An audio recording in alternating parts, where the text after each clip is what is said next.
Assalamualaikum warahmatullahi wabarakatuh. Nama saya Hasna Raihan Kamila. Saya dari kelas B PBSI FKIP Unpas. Kali ini saya akan menjelaskan tentang fungsi bahasa Indonesia dalam kedudukannya sebagai bahasa nasional dan bahasa resmi, serta 3 alasan mengapa kita bangga memiliki bahasa Indonesia. Yang pertama, ada fungsi bahasa Indonesia dalam kedudukannya sebagai bahasa nasional dan bahasa resmi. Ada 4 aspek. Yang pertama, bahasa Indonesia sebagai lambang kebanggaan nasional. Bahasa Indonesia sebagai lambang kebanggaan nasional adalah bahasa Indonesia yang mempunyai nilai-nilai sosial dan budaya luhur bangsa. Dengan nilai ini merupakan cermin bahasa Indonesia. Untuk itu, kita sebagai warga negara Indonesia harus bangga, menjunjung tinggi, dan mempertahankan nilai-nilai yang terkandung di dalamnya, serta mengamalkan sesuai dengan isi nilai sosial budaya dan luhur bangsa tersebut. Sebagai wujud rasa bangga terhadap bahasa Indonesia, kita harus menggunakan bahasa Indonesia itu setiap hari, terutama di lingkungan sekolah, dan tanpa rasa rendah diri dan acuh tak acuh. Untuk itu, sebagai warga negara Indonesia yang baik, kita harus menjaga bahasa Indonesia dengan isi Sumpah Pemuda. Yang kedua, ada bahasa Indonesia sebagai lambang identitas nasional, yang berarti bahwa bahasa Indonesia dapat mengetahui identitas kewarganegaraan seseorang dan juga membedakan antar warga negara lain seperti karakter, kepribadian, dan watak sebagai bangsa Indonesia. Ini harus diwujudkan dan dijaga, jangan sampai kepribadian tersebut tidak tercermin di dalamnya. Yang ketiga, ada bahasa Indonesia sebagai alat pemersatu bangsa, yang berarti masyarakat Indonesia yang beragam, latar belakang sosial, budaya, dan bahasa dapat disatukan oleh bahasa Indonesia. Dengan adanya bahasa Indonesia, bangsa ini akan terasa lebih harmonis dan serasi, karena di antara kita tidak ada lagi yang merasa ada persaingan antar suku. Oleh karena itu, bahasa daerah dapat memperkaya aneka ragam bahasa yang ada di Indonesia. Yang keempat, ada bahasa Indonesia sebagai alat penghubung budaya dan daerah.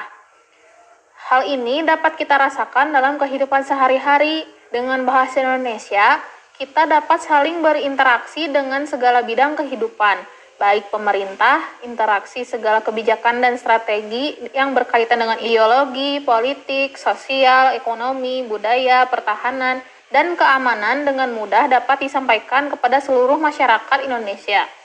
Jika laju pertumbuhan komunikasi antar manusia meningkat, berarti akan mempercepat tingkat wawasan dan pengetahuan manusia, dan jika semakin cepat pengetahuan meningkat, maka akan mempermudah perkembangan kehidupan bangsa. Lalu ada bahasa Indonesia sebagai bahasa resmi kenegaraan. Dalam kaitannya dengan fungsi ini, bahasa Indonesia dipergunakan dalam administrasi kenegaraan, upacara, atau peristiwa kenegaraan yang lainnya, baik secara lisan, tulisan, maupun komunikasi timbal balik antara pemerintah dan masyarakat.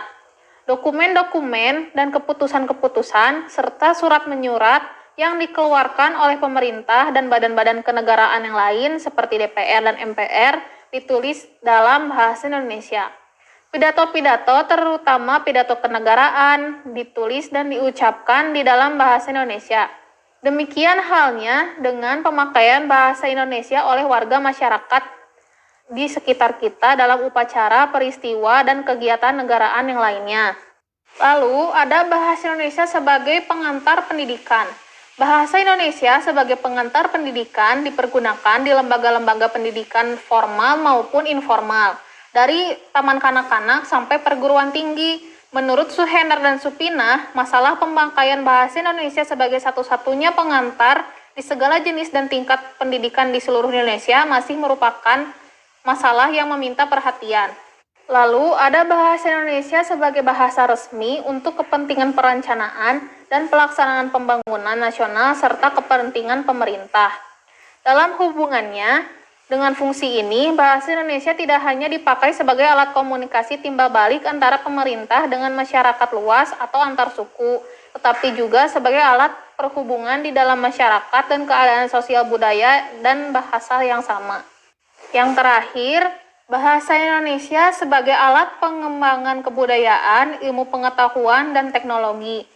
Dalam kaitan ini, bahasa Indonesia adalah satu-satunya alat yang memungkinkan kita membina serta mengembangkan kebudayaan nasional sedemikian rupa sehingga ia memiliki identitasnya sendiri yang membedakannya dengan bahasa daerah.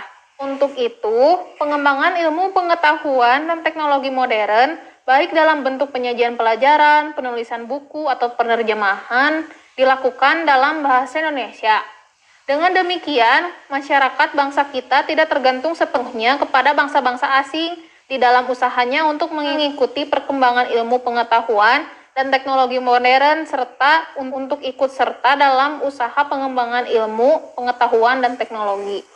Lalu ada 3 alasan mengapa kita harus bangga menggunakan bahasa Indonesia. Yang pertama, bahasa Indonesia sebagai bahasa persatuan yang diraih dengan perjuangan.